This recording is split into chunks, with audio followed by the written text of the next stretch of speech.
আমন্ত্রণ সবাইকে ইসলামী ব্যাংক উন্নয়ন বাংলাদেশ অনুষ্ঠানে। সঙ্গে আছি আমি সৈয়দ আশিক রহমান। আজ আমাদের আলোচনার বিষয় মৃত্যুর মুখে নদী, করণীয় কি। আর এই বিষয়ে আলোচনার জন্য আজ আমাদের সঙ্গে স্টুডিওতে আছেন সিজিআইএস এর নির্বাহী পরিচালক ডক্টর মালিক ফিদা আব্দুল্লাহ খান, পরিবেশ ও জলবায়ু পরিবর্তন আন্দোলন পরিযার সভাপতি প্রকৌশলী আব্দুস সোহান এবং নদী গবেষণা ইনস্টিটিউটের সাবেক মহাপরিচালক প্রকৌশলী মোহাম্মদ ইনামুল হক। দর্শক, দখল আর দূষণের শিকার হয়ে এক একে মৃত্যু ঘটছে দেশের নদ নদীগুলোর। দুরন্ত পড়ার কারণে খরস্রোতা যে নদীকে নিয়ে একসময় রচিত হয়েছে গান কবিতা, সেই নদীকে আজ দেখলে মনে হবে জীর্ণ শীর্ণ হয়ে যেন মৃত্যুর প্রহর গুনছে। 2019 সালের এক রায়ে নদীকে জীবন্ত সত্তা ঘোষণা করে আইনি মর্যাদা দিয়েছে হাইকোর্ট।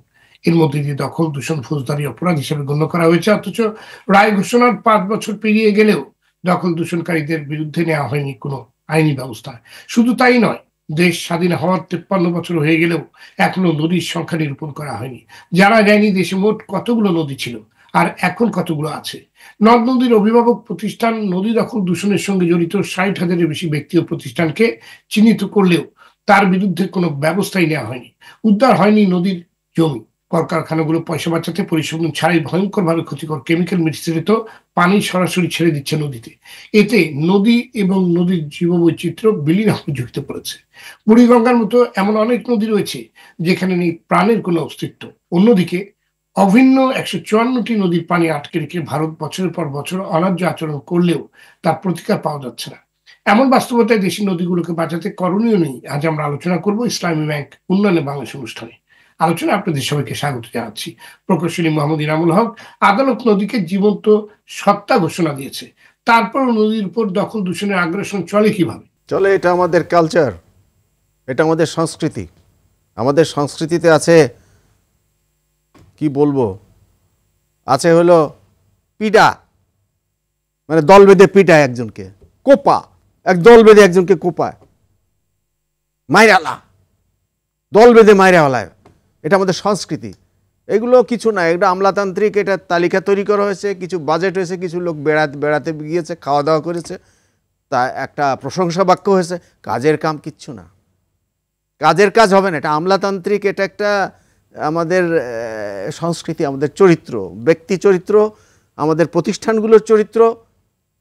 যারা ক্ষমতায় আসে তাদের বড় বড় কথা বলে, কাজের কাজ হয় তারা জানে না, কাজটা কি কি করতে হবে তারা জানে না, অথবা তারা করার মানুষ না। They are not the right people.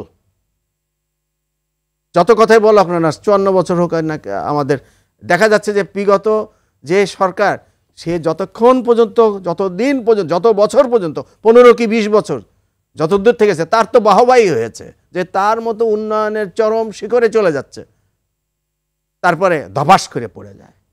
আমাকে দেখাক যে কোন সরকারের আমলে কি কি উন্নয়ন, একটা প্রকৃত উন্নয়ন হয়েছে, জনগণের উন্নয়ন হয়েছে, পরিবেশের উন্নয়ন হয়েছে। হয়নি। আমরা কিন্তু ঋণের একটা দেখানো গেছে যে এই যে কদিন আগে 22,500 কোটি টাকা বের করে আবার ব্যাংকগুলোকে দেওয়া হলো। কি ব্যাপার ভাই? ব্যাংকগুলো তো হাজার হাজার লক্ষ লক্ষ কোটি টাকা পাচার করেছে, সেগুলো বিচার কোথায় হলো? বিচার না করে তাদেরকেই আবার দেওয়া হলো। আবার ব্যাংকের আবার ওরা বড় কর্তারা বসে আবার সভা করছে, বাংলাদেশ ব্যাংকের প্রধানের সঙ্গে সভা করছে, বলছে কি যে ঋণ যারা নিয়ে গেছে তারা এখন ফেরত দিতে চায় না। আরে ভাই, তোরাই তো ঋণ দিয়েছিস, সই তো কার? সইটা কার?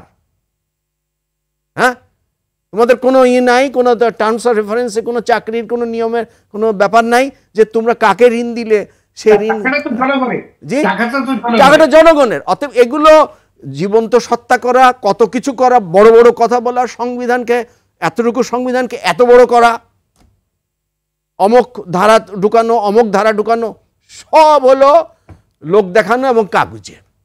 ধন্যবাদ আপনাকে। আপনার কাছে আমি পরে আবার আসবো আমার সুনির্দিষ্ট প্রশ্ন নিয়ে। প্রকৌশলী আব্দুস সোহান, সবার চোখের সামনেই তো কলকারখানাগুলো দূষিত বর্জ্য এবং পানি সরাসরি নদীতে ফেলছে, তারপর ওখানে পরিবেশ অধিদপ্তর কিংবা সংশ্লিষ্ট প্রতিষ্ঠানগুলো চোখে দেখছে না। আপনার এই প্রশ্নের উত্তর দেওয়ার আগে একটু আমি যে কথা আপনি বললেন যে হাইকোর্ট নির্দেশনা দিয়েছে যে জীবন্ত সত্তা নদীকে, এখানে আমি বিনয়ের সঙ্গে একটা কথা বলতে চাই যে আমাদের মহামান্য হাইকোর্ট যেসব সিদ্ধান্ত জনস্বার্থে দেয় তার 10%ও কিন্তু বাস্তবায়িত হয়নি। কারণ হাইকোর্ট হচ্ছে বিচার বিভাগ, তার সিদ্ধান্ত দিবে, কিন্তু সেটা বাস্তবায়নের দায়িত্ব হচ্ছে আমার প্রশাসনের। তো প্রশাসন যদি সেটা না করে তাহলে হাইকোর্টের সিদ্ধান্তই থেকে যায়। এটা গেল একটা। এই জন্যই জীবন্ত সত্তা বলা সত্ত্বেও গত যে বললেন 5 বছরে এর কোনো উন্নতি হয়নি। এবার আসেন যে নদীর যে দূষণ নিয়ে, আমি সম্প্রতি আপনার বুড়িগঙ্গার, বিশেষ করে আদি বুড়িগঙ্গা এলাকায় গত 1 সপ্তাহ আগে মানে ভিজিট করছি, এবং সেখানে দেখলাম যে একসময় দেখা গেল যে নদী মানে দখলমুক্ত করার জন্য 2 পাড়ে প্রচুর আবর্জনা সেখান থেকে সরিয়ে নেওয়া হলো, কিন্তু এখন আবার গেলে দেখবেন আবার মহা উৎসবে সেখানে আবর্জনা ফেলা হচ্ছে।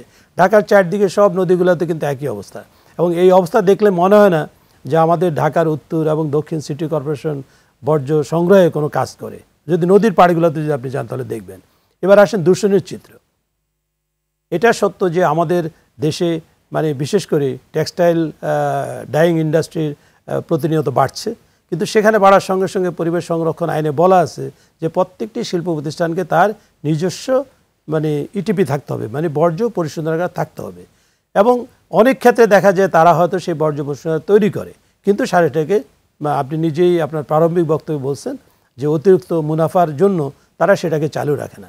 এবং এই যে তারা চালু রাখে না, আমি 2টা বিষয় এখানে বলতে চাই। একটা হচ্ছে অনেক শিল্প প্রতিষ্ঠান তার বর্জ্য পরিশোধনাগার আছে, আবার অনেকের নাই। যাদের নাই তাদেরকে বাধ্য করা তারা যেন বর্জ্য পরিশোধনাগার নির্মাণ করে এবং তার মাধ্যমে যেন বর্জ্য নদীতে ফেলে, এবং এটা দেখার দায়িত্ব অবশ্যই পরিবেশ অধিদপ্তরের। পরিবেশ সংরক্ষণ আইন অনুযায়ী তাদেরকে পূর্ণ ক্ষমতা দেওয়া আছে। এখন 2টা বিষয়, একটা হলো যাদের নাই তাদের করতে বলা, আর যাদের আছে তারা যেন সেগুলা পরিচালনা করে, তারা যেন বর্জ্য পরিশোধনের মাধ্যমে নদীতে বা খাল বিলে যেখানে হোক সেখানে ফেলে। কিন্তু এখানে অবশ্যই পরিবেশ দপ্তরের বড় ধরনের দুর্বলতা আছে। যারা এটা করবেন, যে ডিপার্টমেন্টের যে দায়িত্ব, দূষণ নিয়ন্ত্রণের দায়িত্ব হচ্ছে পরিবেশ দপ্তরের, নদী যে দখল করে কেউ যে বেতন পাচ্ছে, এটাই তো বেতন কেন উপরিও পাচ্ছে। তারপর নদী দখল করে যারা স্থাপনা তৈরি করতেছে সেটা দেখারও কিন্তু তারা ঘুষ দিচ্ছে, তারা কেন সেটা দেখছেন না? এখানে দায়িত্ব হচ্ছে ঘুষ পাচ্ছে। সেটাই হলো সরকার পূর্বাচল মানে কি করলো, একটা আবাসিক এলাকা তৈরি করলো কোথায়, যেখানে ফ্ল্যাট প্লেন, আমার সেখানে প্রচুর জলাভূমি ছিল, বনভূমি কেটে কার জন্য করলো? সমাজের উচ্চ স্তরের মানুষদের জন্য। কিন্তু সেখানে যে কোনো চিন্তা করলো না যে আমি যে জলাভূমিটা ভরাট করে ফেললাম, আমি যে ঢাকার পাশে যে বনটা কেটে ফেললাম, আমার পরিবেশে কি ক্ষতি হতে পারে, সেটা তো করে না। এবং সরকার যখন এটা চলে গেলে দেখবেন অনেক প্লট তারা দিচ্ছে যেখানে এখনো শাল মানে গাছ আছে, বন আছে, এবং তারা এবং যখন সরকার এটা করে, রাজুক যখন নিজেই কাজটা করে, তখন প্রাইভেট ডেভেলপার যারা তারা তো দ্বিগুণ উদ্যমে করবে। সরকার নিজেই করছে, তারা দ্বিগুণ উদ্যমে করছে। তো এই জায়গায় যেটা মূল বিষয় হচ্ছে যারা দেখার দায়িত্বে, আমি যদি বলি আমি একটা পদে আছি, আমার দেখার দায়িত্ব আমার ঊর্ধ্বতন কর্তৃপক্ষ আছে, ওই কর্তৃপক্ষের আবার উনি ডিপার্টমেন্টের প্রধান, তাকে দেখার মন্ত্রণালয় আছে। তার মানে যদি ঠিকমতো যদি মনিটর না করা হয় একদম সব পর্যায়ে, তাহলে তো এগুলি ঘটবেই, চেইন ধরে উপর থেকে নিচ সব জায়গায়। এই জন্য এগুলা ঘটছে। জি, ধন্যবাদ আপনাকে। ডক্টর মালিক ফিদা আব্দুল্লাহ খান, জাতীয় নদী রক্ষা কমিশনকে দেশের নদ নদীর অভিভাবক হিসাবে ঘোষণা করেছে আদালত। তো অভিভাবক হিসেবে এই প্রতিষ্ঠানটির আসলে কি ভূমিকা পালন করছে? কোনো নদী দখল দূষণ ঠেকাতে পারছে না কেন? তারা কেন কোনো দখল দূষণ ঠেকাতে পারছে না? ধন্যবাদ আপনাকে। দেখুন, আমরা তো প্রায় অনেক বছর ধরে এই নদী দখল দূষণ নিয়েগুলো আলাপ করছি। এখন নদী রক্ষা কমিশন যখন 2013 আইন অনুসারে করা হয়েছে, তাকে আপনি কোনো ক্ষমতাই দেননি। তাকে যদি আমরা ক্ষমতা না দিয়ে থাকি, তাকে যদি খালি বলে থাকি যে তোমরা শুধু বিভিন্ন ধরনের ওয়ার্কশপ সেমিনার করে মানুষকে সচেতন করে তুলবে, এটা দিলে তো হবে না। আইনের প্রয়োগ করতে হবে, এবং আইনের জন্য নদী রক্ষা কমিশনকে আপনার ক্ষমতায়ন করতে হবে, যে তাকে ক্ষতিপূরণ দেওয়ার জন্য বা জেল দেওয়ার জন্য যে ক্ষমতাগুলো আছে, সেই ক্ষমতাগুলো যদি নদী রক্ষা কমিশনের না থাকে তাহলে তো সে বাস্তবায়ন করতে পারবে না। আপনি দেখুন আমাদের যে নদীর সংখ্যা, এই নদীর সংখ্যাই তো আমরা এখন পর্যন্ত ঠিক করতে পারি না। Very unfortunate. আমরা বিগত আমার 2জন বক্তা বলে গেছেন যে সব জায়গায় একটা ফ্রাস্ট্রেশন। কেন ফ্রাস্ট্রেশন? কারণ হচ্ছে যে সরকারের একার পক্ষে কিন্তু নদীর দখল দূষণ এটা কিন্তু রক্ষা করা সম্ভব নয়। এখানে সবার একটা আমার কাছে মনে হয় যে অংশগ্রহণ ইজ ভেরি ইম্পর্ট্যান্ট। এবং দেখবেন যে এখানে সবাই অংশগ্রহণটা না করে কিভাবে দখল করবে, আমাদের প্রাইভেট সেক্টরে বা যেটা আপনি গভর্নমেন্টের কথা বললেন, অনেক অর্গানাইজেশন আছে, সেদিকে তাদের মনোনিবেশটা বেশি। অতএব আমাদের এই নদীকে যদি আমরা রক্ষা করতে চাই, আমাদের সর্বস্থলে, শুধু সরকারকে একা নয়, আমি বলবো যে যারা প্রাইভেট লেভেলে আছে, যারা পাবলিক যে বিভিন্ন এজেন্সি লেভেলগুলো আছে, সবাইকে এক হতে হবে। শুধু ডিউইর জন্য একার পক্ষে যেমন এটা সম্ভব নয়, তেমনিভাবে নদী রক্ষা কমিশনের একার পক্ষে এটা সম্ভব নয়, এটা সম্মিলিতভাবে করতে হবে। দেখুন 2005-এ আমরা যখন নদীর একটি তালিকা প্রণয়ন করি তখন আমরা বলেছিলাম যে বাংলাদেশে পানি উন্নয়ন বোর্ড বলেছিল বাংলাদেশে নদীর সংখ্যা 310টি। পরবর্তীকালে 2010-এ এই নদীর সংখ্যা বের করা হলো, যেটার সাথে আমরাও জড়িত ছিলাম, যে 405টি। আবার এখন এই হালনাগাদ আমরা 2022-এ এখন আমরা বলছি যে নদীর সংখ্যা প্রায় 900-র কাছাকাছি আমরা 2022-এ।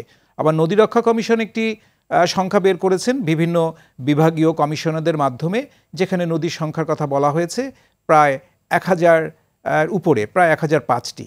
এবং সম্প্রতি আমাদের পানি সম্পদ উপদেষ্টা মহোদয়ের নেতৃত্বে তার একটি সাজেশনে একটি কমিটি করা হয়েছে, যেখানে আমাদের পানি উন্নয়ন বোর্ড আছে, পানি সম্পদ মন্ত্রণালয় আছে, BIWTA আছে, এবং আমাদের যে জেলা প্রশাসক এবং আমাদের CGIS এরা সমন্বিতভাবে একটা নদীর সংখ্যার একটি সমন্বিত প্রচেষ্টা করেছে।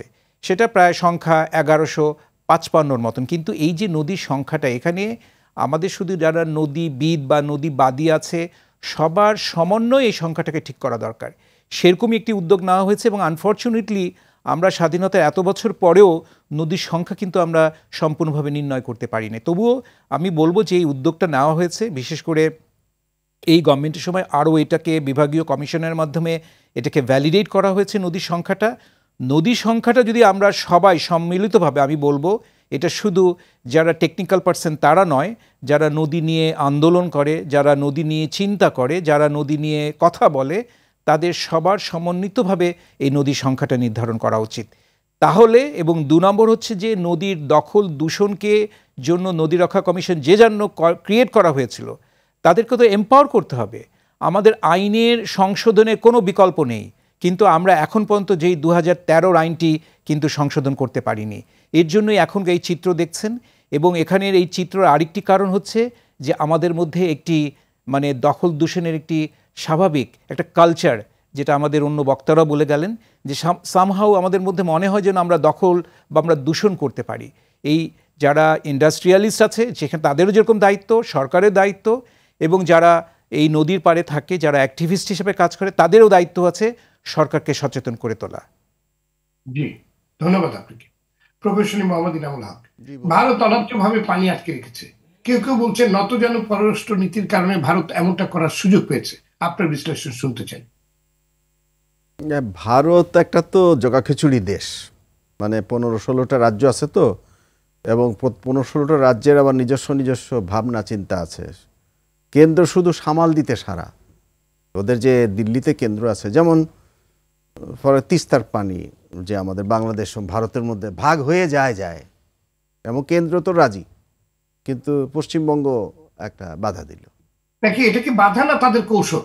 না, আসলে কথা বলি না কৌশল, বাধা দিল তাদের রাজনৈতিক বাধা, রাজনৈতিক কারণে দিয়েছে, একটা রাজনৈতিক ফায়দা হাসিলের জন্য দিয়েছে। এখন কথা হলো, তো সেখানে কেন্দ্র সরকার তো অসহায়, অর্থাৎ রাজ্য সরকার যদি বেঁকে বসে তাহলে কেন্দ্র সরকার এই ক্ষেত্রে অসহায়।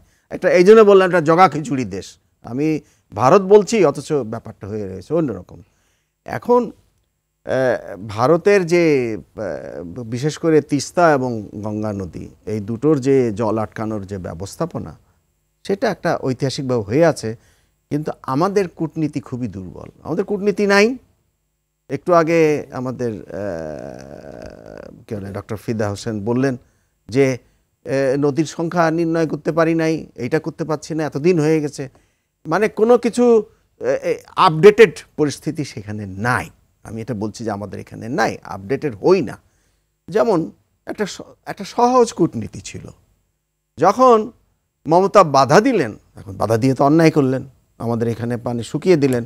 আমি তো হিসাব করে দেখলাম যে বছরে 5,000 কোটি টাকা লস, এবং এই লসের হিসাবটা তো আমরা করতে পারতাম। যখন গঙ্গা নদীর ফারাক্কা ব্যারেজ হয়েছিল তখন পানি উন্নয়ন বোর্ডের একটা সার্কেল ছিল, সেখানে লসের হিসাবই করা হতো। তো এই লসের হিসাবটা আমরা করতে পারতাম। এখন তো লস তো হয়েছে। এখন মমতা বলে বসলেন যে তিস্তায় তো জল নেই। আচ্ছা, উনি কেমন করে বলেন যে তিস্তায় জল নেই? আমরা তো এই কূটনীতিগুলোকে ধরতে পারতাম, আমরা তো বলতে পারতাম, বলেন কি দিদি, তিস্তায় জল নেই? জল তো ছিল, জলটা গেল কোথায়? চলেন তো দেখি, দুজনে মিলে আমরা মিলে একটু দেখি। অর্থাৎ যে পয়েন্ট থেকে ভাগাভাগি হচ্ছে সেখানে এর ডাউন স্ট্রিমে যেদিকে যাক না কেন সকলে হলো স্বার্থধারী, স্টেক হোল্ডার, একই অববাহিকার। সেখানে একটা কমন স্বার্থের ব্যাপার থাকতে পারে, একটা উভয়ের স্বার্থ ব্যাপার থাকতে পারে, কিন্তু উভয়ের শুনেছি বিভিন্ন পয়েন্ট থেকে পানি তুলে নেওয়া হয়েছে এবং এখনো পানি তুলে নেওয়া হচ্ছে, এবং এমনকি আপনার বাংলাদেশে যে প্রবাহিত যে পানিগুলো আপনার বাংলাদেশে প্রবাহিত হবে তার বিভিন্ন পয়েন্ট থেকে ভারত বিভিন্ন রকম বাদ দিয়ে পানি তুলে নেওয়ার ব্যবস্থা করছে। ওরকম বিভিন্ন বললে একটা ভেগ কথা হয়ে যায়। আমি দুটো স্পেসিফিক কথা বলছি, আমি একটু বলে দিই। তিস্তায় যখন জল নেই, আমরা তো একটা কমন স্টেক হোল্ডার। ওই জল যদি না থাকে তাহলে তো একটা কমন, পশ্চিমবঙ্গ হোক আর বাংলাদেশ হোক, আমরা তো বলতে পারতাম যে দিদি চলেন আমরা দেখি। এবং আমি তো জানি যে সিকিম এখানে আটকে রাখছে, আগে তো ছিল, জল তো ছিল, বৃষ্টিপাত তো গড়ে সমানই হচ্ছে। তো সেখানে কি ব্যবস্থা নেওয়া যায় সেটা একটা করা যেত। যেমন আমি দেখলাম যে ব্যাপারটা এমন একটা ন্যায্য হিস্সার কথা বলা হচ্ছে, আন্দোলন হচ্ছে আমাদের ন্যায্য হিস্সা বলে তো আন্তর্জাতিক আইন নাই। আইন হলো একে অপরের নদীর জলের উভয় দেশই তারা ব্যবহার করবে, এমনভাবে ব্যবহার করবে যাতে অন্যের ক্ষতি না হয়। তাহলে পারে এটা ন্যায্য হিস্সার ব্যাপার না, ন্যায্যতার সঙ্গে হয়তো সেটা আমাদের ব্যবহারের ব্যাপার আসতে পারে। আমি বলছি কি যে যেখান থেকে ভাগাভাগি হচ্ছে সেখান থেকে ডাউন স্ট্রিমে যারা আমরা আছি তার একটা কমন ইন্টারেস্টে আসা দরকার। কমন একটা পরিবেশ, পানি, কতগুলো ব্যাপার আছে, ঐতিহাসিক অধিকারের ব্যাপার। এখানে কোনো স্টেটের, এটা মিলিটারি নয়, এটা ইকোনমি নয়, এটা পিপলস রাইট, ঐতিহাসিক হিস্টোরিক্যাল রাইট। সেখানে কমন ইন্টারেস্ট বের করা যায়, এই ধরনের ডিপ্লোমেসি করা যায়, সেটাই বলছি। ধন্যবাদ আপনি প্রকৌশলী আব্দুস সোবহান। বর্ষাকালে দেশের নদীগুলোয় পানি উপচে পড়ে বন্যা হয়, অথচ খরা কিংবা শীতকালে নদীগুলো শুকিয়ে থাকে, এর কারণ কি? আমি এর আগে দুইটা কথা একটু বলি যে আসলে নদীগুলো দূষণ এবং দখল থেকে রক্ষা করার জন্য ডক্টর ফিদা ঠিকই বলছেন যে এখানে সরকারি বিভিন্ন ডিপার্টমেন্ট, আমাদের জনপ্রতিনিধি, আমাদের শিল্পপতি এবং সাধারণ মানুষ, আপনি দেখেন এই যে নদীগুলোর যে এই অবস্থা, আমাদের কোনো একটা রাজনৈতিক দল কোনোদিন নদী নিয়ে কিন্তু কোনো কথা বলে না। আমার অভিজ্ঞতা আমি যেটা দেখছি, যখনই একটি মন্ত্রণালয়ের যিনি প্রধান সচিব তিনি যেই মন্ত্রণালয়ে যান বা যিনি তিনি শুধু ওই মন্ত্রণালয়ের কথাটাই বলেন। উনি যে অন্য মন্ত্রণালয় দেখা দরকার, যেমন একটা কথা আমি যদি মনে করি যে না শিল্প মন্ত্রণালয়ে যিনি আছেন সচিব তিনি কিন্তু পরিবেশটাও তার মধ্যে নেবেন, কিন্তু সেটা নেন না। উনি চান তার কত উৎপাদন বেশি হবে, আবার আরেকজন যাচ্ছেন পর্যটন আমার কত ইনকাম হবে সেটা তারা দেখেন। কিন্তু ওভারঅল পরিবেশ যদি উন্নত হয় তাহলে কিন্তু সব ক্ষেত্রেই আমার আর্থিক সুবিধাও কিন্তু আমরা পাবো, জনস্বাস্থ্যের সুবিধার পাশাপাশি আর্থিক সুবিধা পাবো। আরেকটা আপনি কূটনীতির কথা বললেন, আমার যেটা মনে হয়, আমি যদিও কূটনীতিক না, কিন্তু আমি যেটা মনে করি কূটনীতির পাশাপাশি আমাদের যেটা স্বল্পতা সেটা হচ্ছে আমাদের তথ্যপাত্রের অভাব। এই যে উনি একটু আগে বললেন যে আমার তিস্তায় যদি পানি না আসে আমার 5,000 কোটি টাকা ক্ষতি হচ্ছে, এই যে ক্ষতিপূরণ আমি বের করে আমি যখন নেগোসিয়েশন টেবিলে যাব সেই জায়গায় যেন আমি তাদের সঙ্গে সমানে কথা বলতে পারি যে আমার এই তথ্যপাত্র আছে, সিকিম পানি বন্ধ করে রাখলো তাহলে কতটুকু আসতেছে, কি দিচ্ছে, এসব তথ্য সমস্ত সংগ্রহ করে আমরা সেখানে যেতে হবে। আমি মনে করি সেটারও কিন্তু আমাদের একটা ঘাটতি আছে। আর যেটা আপনি বললেন যে বর্ষাকালে 2 কুল উপচায়া পানি পড়ে আর আমাদের এই মৌসুমে আমাদের পানি নেই, দেখেন পানি না থাকার ফলে আপনি বলছেন নিজেই যে আমাদের জীববৈচিত্র্যের বিরাট সম্মুখীন হচ্ছে। তার চেয়ে বড় একটা বিরাট সমস্যা হচ্ছে, সেটা হচ্ছে আমার দৃষ্টিতে সেটা হচ্ছে এই যে মৌসুম সামনে আসতেছে আমাদের ইরিবোরো মৌসুমটা পুরাটাই হচ্ছে সেচ, সার এবং কীটনাশক নির্ভরশীল। তাহলে আমি যেহেতু আমার পানি নাই, আমার সারফেস ওয়াটার উপরিস্থ পানি নাই, আমি সমস্ত আমার ভূগর্ভের পানি ব্যবহার করতেছি এবং দেখা যাচ্ছে সারা দেশেই পানির স্তর নিচে নেমে যাচ্ছে। দখল থেকে নদীগুলো উদ্ধার করতে হবে, পাশাপাশি দূষণও নিয়ন্ত্রণ করতে হবে এবং নদীর নাব্যতা ফিরে আনতে হবে। যেহেতু নদীগুলোর পানি ধারণ ক্ষমতা বাড়ে, যদি ধারণ ক্ষমতা নাই বাড়ে তাহলে কিন্তু আমরা ওই যে বললাম আমাদের পরিবেশের নানাবিধ ক্ষতি হবে, বিশেষ করে কৃষি উৎপাদনে কিন্তু ব্যাপক ক্ষতি হবে যদি আমরা এখনই পানির বিষয়টাকে যদি ভালোভাবে চিন্তা না করি, বিশেষ করে আমাদের ভূস্থানে আমলে না নেই। জি, ধন্যবাদ আপনাকে। অভিন্ন নদী নিয়ে কি কোনো দেশ স্বেচ্ছাচারিতা করতে পারে? অভিযোগ রয়েছে ভারত যখন খুশি পানি ছেড়ে দিচ্ছে, যখন খুশি পানি আটকে রাখছে। আন্তর্জাতিক আইনে কি এমনটি করবার অনুমতি আছে? ধন্যবাদ। দেখুন, আমাদের ভারতের সাথে প্রায় 54টা নদী আছে এবং এছাড়াও আরও নদীও আছে, সেটাকে আমরা হয়তো এখনও ফ্রন্টে নিয়ে আসিনি। আমাদের এই 54টা নদীর মধ্যে আমরা শুধু একটি নদীর আমরা চুক্তি স্বাক্ষর করতে পেরেছি, যেটা হচ্ছে আপনারা জানেন যে গঙ্গা চুক্তি 96-এ হয়েছে, আর যেটা এক্সপায়ার করে যাবে এই 2026-এ। আর তিস্তার একটা উদ্যোগ নেওয়া হয়েছিল, কিন্তু সেটা আমরা এখন পর্যন্ত করতে পারিনি। এটা কারণ না করার কারণটাই হচ্ছে যে কিছুটা এখানে আলোচনা হয়েছে যে আমাদের ডিপ্লোম্যাসিতে, মানে আমরা এই ট্রান্সবাউন্ডারি নিয়ে, যেহেতু আমিও কাজ করি ট্রান্সবাউন্ডারি, আমরা একটা বলে থাকি ওয়াটার ডিপ্লোম্যাসি বা হাইড্রো ডিপ্লোম্যাসি নামে একটি সাবজেক্ট আছে, যেখানে এই ডিপ্লোম্যাসিতে তৈরি হয়েছে যে কিভাবে ন্যায্যতার ভিত্তিতে এই পানিটাকে শেয়ার করা যায়। কারণ নদী একটি ইকোসিস্টেম, এবং বলা হয়ে থাকে যে এই যে সেট অফ প্রিন্সিপালে বলা হয়ে থাকে যে নদী এই ইকোসিস্টেমকে আপনি ইন্টারন্যাশনাল বাউন্ডারি দিয়ে ডিভাইড করতে পারবেন না, এটা একটা ইউনিক একটা ইউনিট। অতএব এটা আমাদের দুই দেশের মধ্যে এই বোঝাপড়ার ব্যাপারটা কিন্তু খুব বড় আমি মনে করি। অতএব ভারতকেও বুঝতে হবে যে এটা একটি নদীভিত্তিক একটি অববাহিকা, একটি ইকোসিস্টেম।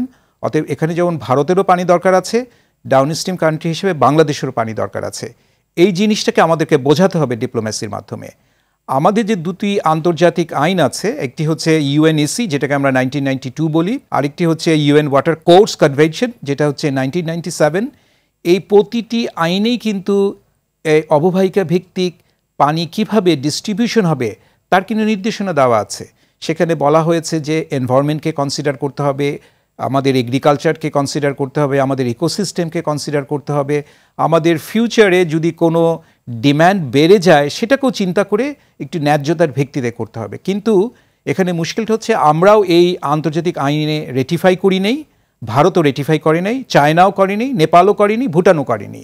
এখন এই আইনগুলোতে রেটিফাই ইজ ইম্পর্ট্যান্ট, বাংলাদেশের জন্য যেরকম ইম্পর্ট্যান্ট এবং আমরা ভারতের জন্য ইম্পর্ট্যান্ট। তাহলে কিন্তু আমরা কোর্টে যেয়ে এটার ব্যাপারে ন্যায্যতার ব্যাপারে আমরা মামলা করতে পারবো। নদীর ইকোসিস্টেমকে রক্ষা করার জন্য যে পানিটা দরকার, যেটাকে আমরা এনভায়রনমেন্টাল ফ্লো বলি, এটা ভারতকে বুঝাতে হবে, এটা তাকে বুঝতে হবে, এবং এর জন্য দরকার ডায়ালগ। তারা যে একদম বোঝে না তা না, যেটা আপনি আলাপ করছিলেন বা বলছিলেন যে মমতা কেন এরকম করছে, এটাও তাদের একটা ডিপ্লোম্যাসি। আমি মনে করি যদি সেন্ট্রাল গভর্নমেন্ট এককভাবে আজকে যদি চায় যে বাংলাদেশের সাথে তিস্তা চুক্তি স্বাক্ষর করবে, আজকেই তারা স্বাক্ষর করতে পারে, কিন্তু তারা রাজ্য সরকারের উপর ডিপেন্ডেন্সি দেখিয়ে তারা এটা স্বাক্ষর করছে না। এই যে বর্ষার সময় যে পানিটা আসে, আমরা দেখেছি এই পানিটা কিন্তু প্রয়োজন আছে। এই পানিটাকে কিন্তু আপনি পুরোপুরি ধরে রাখাটা ঠিক হবে না। যেমন ধরেন সাধারণত ব্যারাজ বা এগুলো নিয়মই হচ্ছে বর্ষাকালে এর গেটগুলো খুলে দেয়, কিন্তু ভারত যেটা করতে পারে আমাদেরকে যে এই গেট খোলার যে কখন খুলবে এবং কি পরিমাণ পানি আসবে এটা যদি আমাদেরকে জানায়, তাহলে আমরা কিছুটা হলেও আমরা একটা আগাম প্রিপারেশন নিতে পারি, যেটা হয়তো ভারত এখন ওইভাবে ফর্মালি দিচ্ছে না। তারা সবসময় বলে যে আমাদের ওয়েবসাইটে এই ডাটাগুলো আছে। আমরা যখনই ভারতের সাথে কোনো আলোচনা করি তারা বলে আমাদের ওয়েবসাইটে আছে, কিন্তু যদি একটা প্রোটোকলের মাধ্যমে ভারত যদি বাংলাদেশকে এই ডাটাটা দিত, এটা খুবই স্বাভাবিকভাবেই আমাদের বাংলাদেশ উপকৃত হতো। ধন্যবাদ আপনাকে প্রকৌশলী মোহাম্মদ ইনামুল হক। শীত শুরু হয়েছে, কিন্তু কিছুদিনের মধ্যেই অধিকাংশ নদী প্রায় শুকিয়ে যাবে। তো এই সময়টাকে নদীর নাব্যতা বাড়ানোর জন্য কাজে লাগানোর সুযোগ কতখানি আছে এবং এই দায়িত্ব কার? নাব্যতার দায়িত্ব হলো BIWTA, আভ্যন্তরীণ জল পরিবহন কর্তৃপক্ষ। নদীর প্রবাহ পথটাকে রাখা, প্রবাহ ক্ষমতাকে ধারণ করাটা সেটা পানি উন্নয়ন বোর্ডের প্রবাহ, মানে নাব্যতা হলো জলপথটাকে দেখা, বন্দর জলপথ, এটা হলো BIWTA এর কাজ। কিন্তু নদীটা দখল হয়ে যাচ্ছে, নদীটা তার যে প্রবাহ পথের জন্য একটা বাধা হচ্ছে, এটা দূর করবে পানি উন্নয়ন বোর্ড, যার কারণে নদীর পাড় প্রতিরক্ষার কাজ করে, নদীতে গ্রোইন নির্মাণ করে, এটা করে। এখন এই নদীগুলোর এই ব্যবস্থাপনার সঙ্গে সঙ্গে একটা প্রশ্ন এসে যায়, সেটা হলো নদী খনন করা দরকার। নাব্যতার বড় কথা নয়, নদী খনন করা দরকার, যার কারণে অনেক নদীর কোনো নাব্যতা কিছু নয়, কোনো নৌকা টোকাও চলে না, খনন হয়ে গেছে। এবং খনন মানেটা কি, এটা দেখা যাচ্ছে যে এই দাবিটা আসে বিশেষ কিছু মহল থেকে। উপকৃত হয়, হ্যাঁ, হয়তো প্রকৌশলী আমলারা উপকৃত হয়, মানে কন্ট্রাক্টররা উপকৃত হয়, কাজের কাজ কিছু হয় না।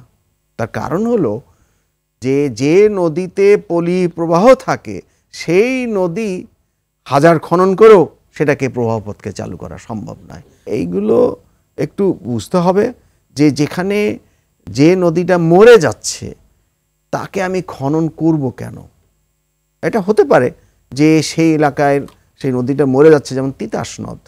তিতাস নদ একটা মরা নদী বলা যায়, ভৈরব নদ একটা মরা নদ, কিন্তু এর আশেপাশে একটা ঐতিহাসিকভাবে অনেক জনপদ আছে, তারা ব্যবহার করত। অর্থাৎ সেই খননটা সেই খননটা হতে হবে যে সে ঐতিহাসিক ওই জল ব্যবহারের একটা প্রয়োজনে, ওটা নৌপথের জন্য নয়। নৌপথ, তিতাস নদে নৌপথ নেই, ভৈরব নদে কোনো নৌপথ, ওই বাগেরহাট এলাকা ছাড়া ওই উজান অঞ্চলে সেখানে নৌপথ নেই। কিন্তু সেটা খনন করা হচ্ছে, সেটা হলো স্থানীয়ভাবে, ঐতিহাসিকভাবে স্থানীয় জনগণ এবং প্রকৃতির যে অন্যান্য জীব যা আছে তাদের ব্যবহারের জন্য এটা একটা খননের ব্যাপার হতে পারে। অন্যথায় এলোপাথাড়ি এই নদী কাটলাম, ওই নদী কাটলাম, নদী কাটা কম হয়নি। বিশেষ করে হাসিনা সরকারের আমলে প্রচুর নদী কাটা হয়েছে, এবং আমি বলবো যার 80% অকারণ হয়েছে। এখন সেইটা বলবে এটাকে, দেখবে এটাকে। ওই যে আমাদের সোবান সাহেব বললেন না, দেখার লোক তো আছে কিন্তু বসে আছে। ধন্যবাদ আপনাকে। প্রকৌশলী আব্দুস সোবহান, নদীগুলোর পানি ধারণ ক্ষমতা বাড়ানো যেতে পারে কিভাবে? যে কথা উনি বললেন যে ড্রেজিং এর বিষয়টা, নদী তো যেহেতু নদীগুলো সব মরে গেছে, আমি যেটা মনে করি, এটা আমার যে নদীগুলো যেহেতু মরে গেছে, আমার তো মূল বিষয় হচ্ছে আমরা বর্ষাকালে পানি পাচ্ছি, শুষ্ক মৌসুমে পাচ্ছি না, তাহলে আমার পানি পাওয়ার তো ব্যবস্থা করতে হবে। আমরা তো এই সিজনে, হ্যাঁ ঠিক আছে, ভারত থেকে আমার যেটুকু পাওয়ার কথা সেটুকু পাওয়ার পরেও আমাদের কিন্তু স্বল্পতা থাকবেই।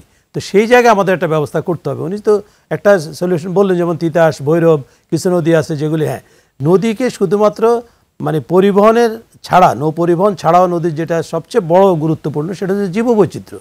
কোনো জায়গায় আমার যতটুকু সম্ভব পানির ধারণ ক্ষমতা বাড়ানোর জন্য আমি যেটা মনে করি ক্ষেত্র বিশেষে খননের কোনো বিকল্প নাই, এটা করতে হবে। এবং এই ধারণ ক্ষমতা বাড়ানোর জন্য আমার আরেকটা বিষয় হচ্ছে যে আমাদের যেই খাল বিলগুলি আছে সেগুলোও কিন্তু আমরা ভরাট করে ফেলছি। সেগুলা কিন্তু খাল যদি আপনি খনন করে রাখেন, খালগুলি যদি থাকে ওগুলো কিন্তু ভরাট হয়ে যাবে না, সেভাবে পলি পড়ে এসে ভরাট হয় না। খালগুলি যদি খনন থাকে তাহলে বর্ষাকালে, যে আমার বর্ষা শেষ হয়ে গেলে, এবার কিন্তু বর্ষার শেষে অনেক দেরিতে বৃষ্টি শেষ হয়েছে, তাহলে আমার খালগুলি কিন্তু ভরাট থাকতো, তাহলে আমি কিছু হইলেও আমার ইরিগেশন বা অন্যান্য কাজে আমি এই পানিটা ব্যবহার করতে পারতাম, কিন্তু সেটা আমি করতে পারতেছি না। তার মানে হচ্ছে আরেকটা বিষয় যেটা আসলো, যদি নদী দূষণের পাশাপাশি নদীর দখল, এই যে বলা হলো যে পানি উন্নয়ন বোর্ড, তো তারা যে বিভিন্ন কাজ করছে, এই যে ঢাকার চারপাশে বা সারা দেশেই নদী যে দখল হচ্ছে, সেখানেও আমি দেখছি না কোনো কাজ করতে। যারাই এটা দেখবেন তারা কিন্তু সেই দায়িত্ব পালন করছে। তার মানে হচ্ছে নদী দখল, ভরাট, দূষণ, এর জন্য যারা দায়িত্বপ্রাপ্ত সরকারের বিভিন্ন যে ডিপার্টমেন্টগুলি আছে, যে মন্ত্রণালয়গুলি আছে, তারা সেই কাজগুলি ঠিকমতো করছেন না। আর সবচেয়ে বড় হচ্ছে যে কোথাও কোনো মনিটরিং নাই।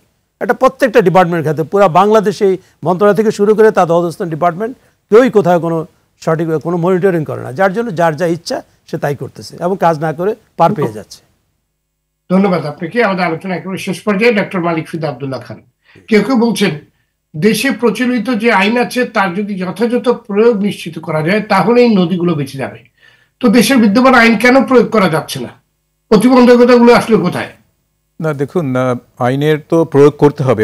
আইনের প্রয়োগের জন্য সবচেয়ে বেশি দরকার আসলে বুঝতে হবে যে আমাদের যে নদীগুলো রক্ষা করার জন্য যে ড্রেজিংয়ের কথা নিয়ে আলোচনা হয়েছে, এই ড্রেজিংটা কিন্তু আমরা অনেকগুলো কারণে করি। একটি কারণ যেটা বলা হয়েছে নদীর যে নাব্যতা মানে এটার গতিপথ, যেখান থেকে নৌ পরিবহনটা হবে।